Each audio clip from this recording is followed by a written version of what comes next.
Hello students, so here we are going to start the solutions of exercise of chapter 1 electric charges and fields.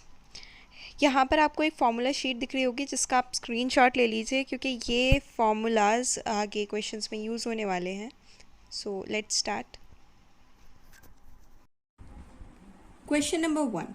What is the force between two small charged spheres having charges 2 into 10 raised to the power minus 7 coulomb and 3 into 10 raised to the power minus 7 coulomb placed 30 centimeter apart in air?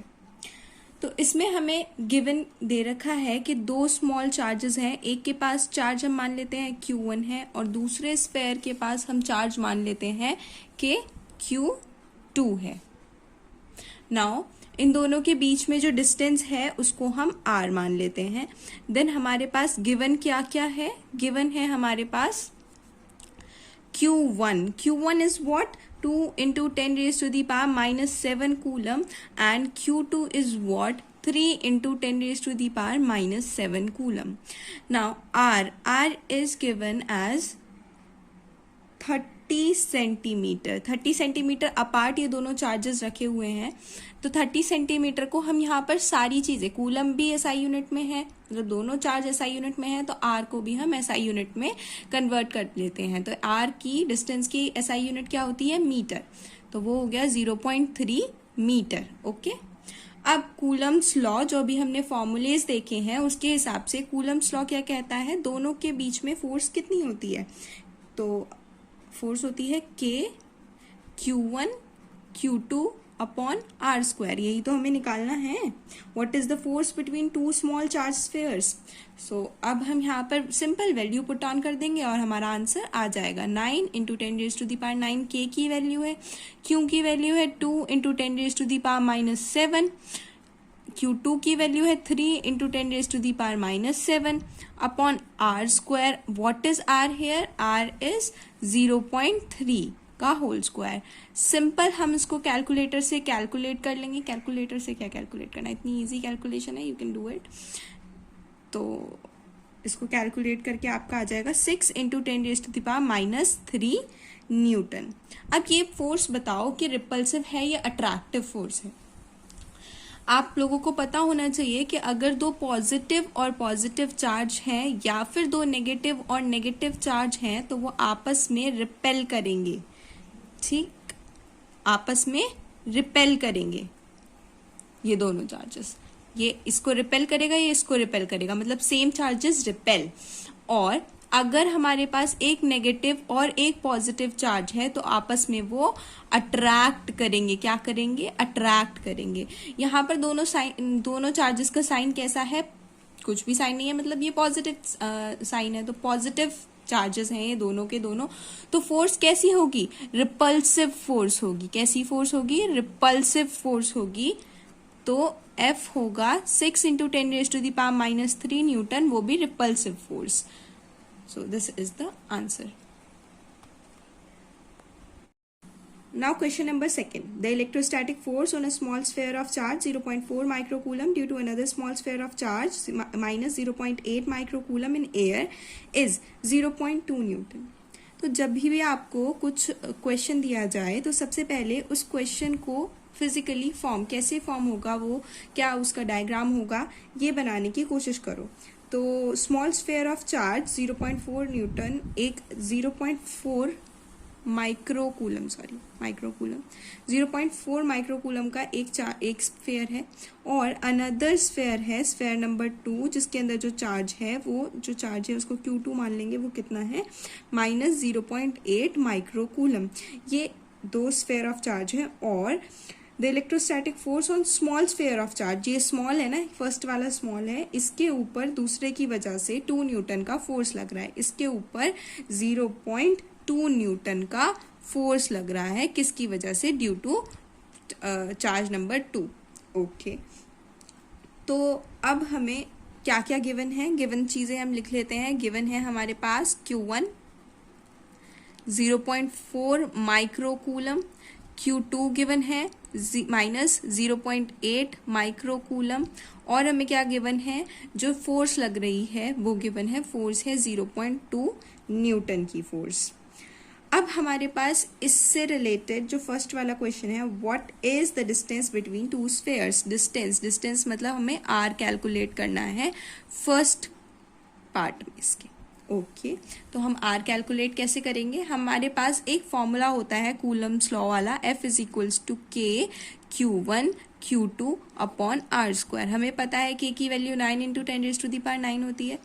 Q1 Q2 हमें given है, force हमें given है, हमें सिर्फ are निकालना है। तो हम कैसे निकालेंगे, आर स्क्वायर इधर ले जाएंगे, आर स्क्वायर इधर ले जाएंगे, एफ नीचे ले आएंगे, के Q1 Q2 upon F. Okay तो आर स्क्वायर की वैल्यू निकालेंगे, फिर देन उसको अंडर दी रूट कर देंगे तो हमारा आंसर आ जाएगा। तो आर स्क्वायर क्या आया हमारे पास, 9 इंटू 10⁻9 इंटू Q1 मतलब 0.4 micro coulomb, 10⁻⁻6 micro means 10⁻⁻6, 0.4 into 10⁻⁻6 coulomb. तो यहाँ पर वैल्यू पुट कर दी, Q2 की वैल्यू पुट करनी है -0.8 इंटू 10⁻⁻6 माइक्रो का -6, 10⁻⁻6 मीन्स। अब F 0.2 न्यूटन। ओके फाइन, अब हम इसको कैलकुलेट कर लेंगे।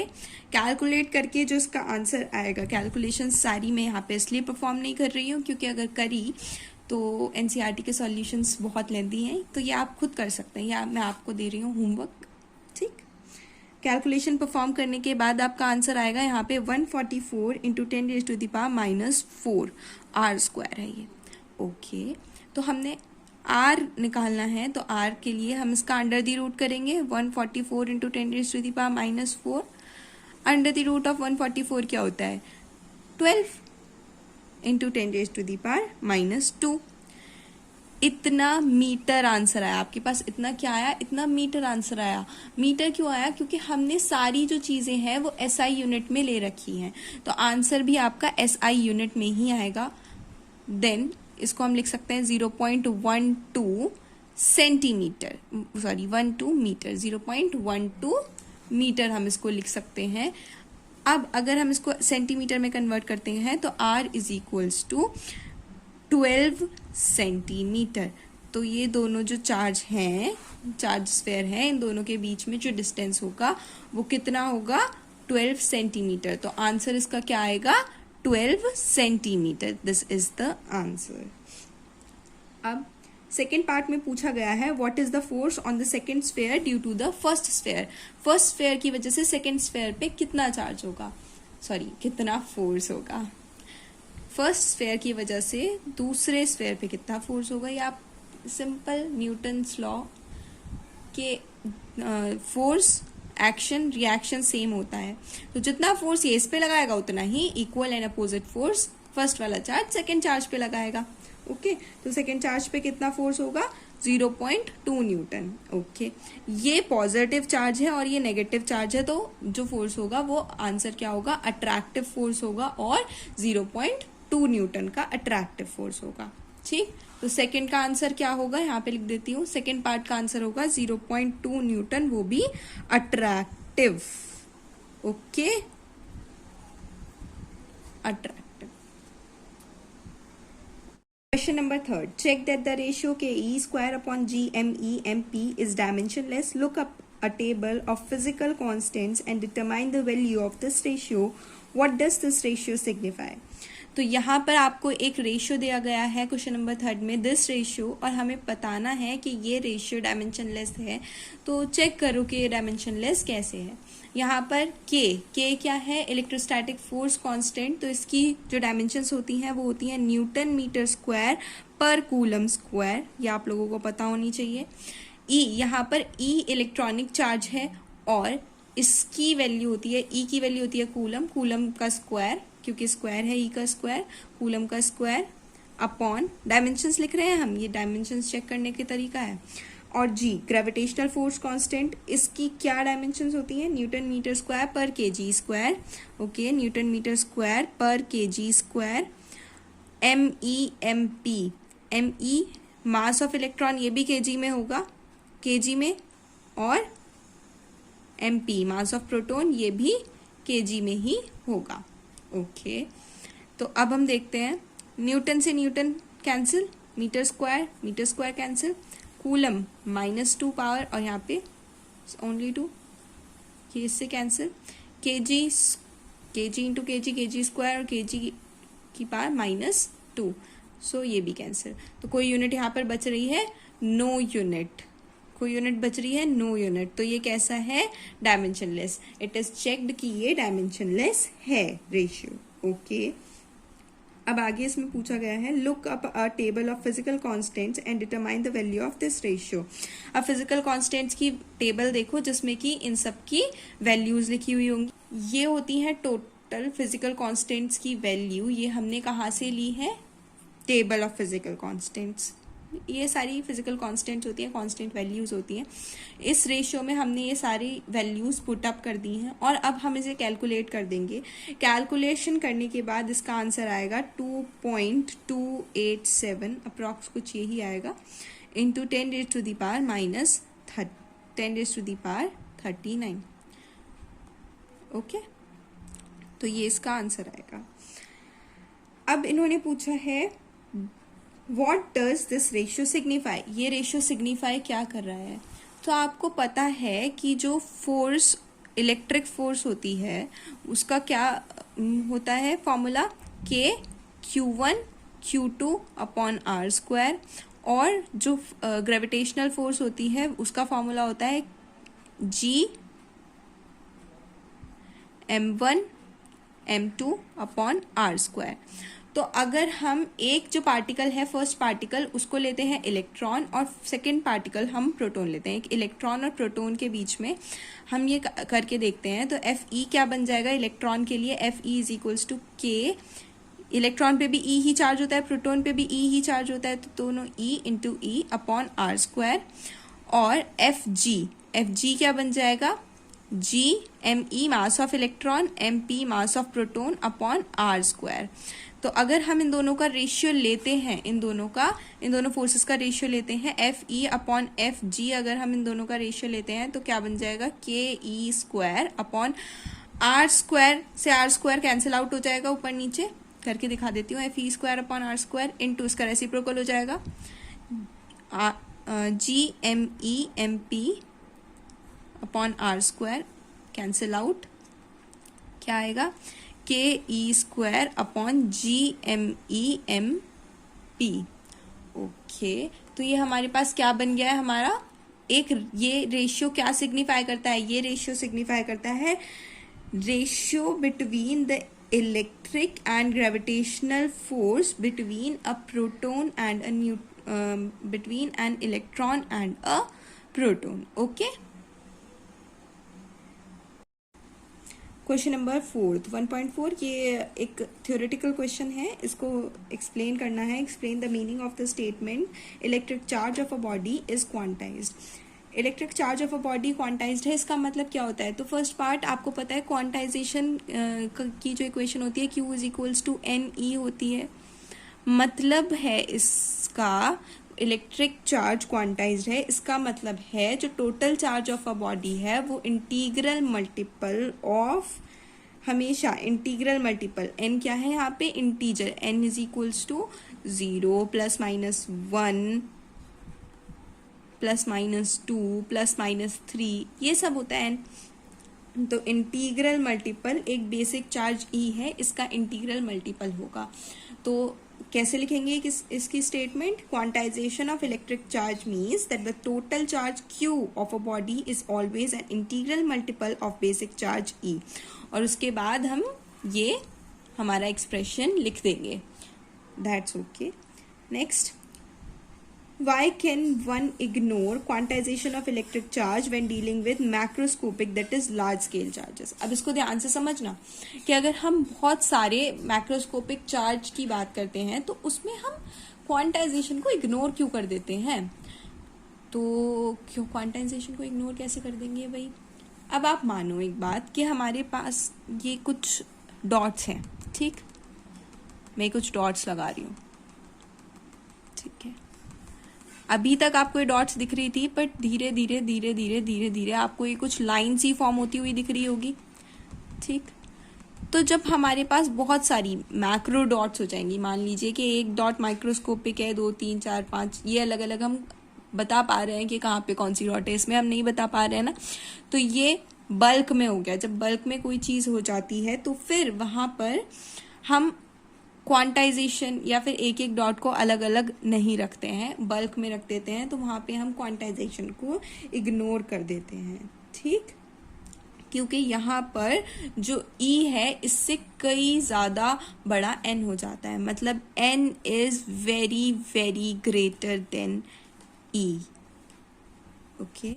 और जो Q है, जो टोटल चार्ज है, वो बिहेव करने लग जाता है ऐसे कि जैसे टोटल चार्ज कॉन्टिन्यूअस चार्ज हो। कॉन्टिन्यूअस दिख रहा है ना, ये लाइन कॉन्टिन्यूअस दिख रहा है, ये तो डिस्क्रीट दिख रही थी और ये कॉन्टिन्यूअस, तो Q ऐसे बिहेव करने लग जाता है जैसे वो कॉन्टिन्यूअस चार्ज हो। तो इसको हम कैसे लिखेंगे? While dealing with macroscopic charges we can ignore quantization of electric charge, this is because E is very small and N is very large, and so Q behaves as if it were continuous, that is as if a large amount of charge is flowing continuously, okay। Question number 5, question number 5 भी पूरी तरीके से theoretical है। इसमें बोला गया है when a glass rod, इसको हम GR को ग्लास रॉड मान लेते हैं और SC सिल्क क्लॉथ मान लेते हैं, तो a glass rod is rubbed with a silk cloth, charge appear on both. तो चार्ज तो दोनों पर अपीयर होता है, मतलब अगर ग्लास रॉड है और सिल्क क्लॉथ है तो दोनों के ऊपर तो चार्ज अपीयर होगा, ठीक। तो ऐसा ही फिनोमिना और भी पेयर्स ऑफ बॉडी, मतलब अगर कुछ और भी हम ऐसा लेते हैं, कुछ और आइटम्स लेते हैं और उनको रब करते हैं, तब उन पर भी चार्ज अपीयर होता है। ऐसा होता तो है कि दोनों बॉडीज पर चार्ज अपीयर हुआ और पहले तो दोनों में से किसी के पास भी चार्ज नहीं था। Explain how this observation is consistent with the law of conservation of charge. और हम ये भी बोलते हैं कि चार्ज तो कंजर्व रहता है। देखो इस पे भी कोई चार्ज नहीं था इनिशियली,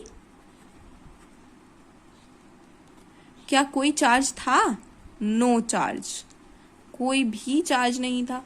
अब हमने इन दोनों को रब कर दिया, अब इस पर पॉजिटिव चार्ज आ गया, इस पर नेगेटिव चार्ज आ गया। अरे पॉजिटिव नेगेटिव चार्ज आ कैसे गए?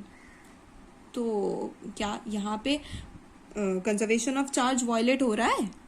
नहीं, बिल्कुल भी नहीं हो रहा है। इसका आंसर है no, conservation of charge violate नहीं हो रहा है। कैसे नहीं हो रहा है? फाइनल कंडीशन देखते हैं अब हम। फाइनल कंडीशन क्या है? अगर हम मानते हैं इसके पास प्लस Q चार्ज आया है और इसके पास माइनस Q चार्ज आया है, इक्वल एंड अपोजिट चार्ज आएगा, तो टोटल चार्ज, फाइनल चार्ज क्या होगा? फाइनल चार्ज क्या होगा? दोनों को मिला के हमारे पास फाइनल चार्ज हमारे पास बनेगा प्लस Q और माइनस Q। तो क्या कोई चार्ज आया? Zero charge. तो फाइनली भी नो चार्ज, कोई चार्ज अभी भी नहीं है। तो पहले भी कोई चार्ज नहीं था टोटल मिला के, और अभी भी कोई चार्ज नहीं है टोटल मिला के, तो चार्ज तो कंजर्व्ड ही रहा ना, है ना। बस जो इसके इलेक्ट्रॉन्स हैं वो उठकर इस पर चले गए, ठीक। ग्लास रॉड के इलेक्ट्रॉन्स सिल्क क्लॉथ पर चले गए, इसलिए इसके पास एक्सेस ऑफ इलेक्ट्रॉन्स हो गया और इसके पास डेफिशिएंसी ऑफ इलेक्ट्रॉन्स हो गई, जिसकी वजह से इस पे एक पॉजिटिव चार्ज दिखता है और इसके ऊपर एक नेगेटिव चार्ज दिखता है। तो इसको कैसे लिखेंगे? It is observe that the positive charge developed on the glass rod has the same magnitude as the negative charge developed on the silk cloth, so that charge after rubbing is zero as before rubbing, hence the law of conservation of charge is being obeyed here, okay.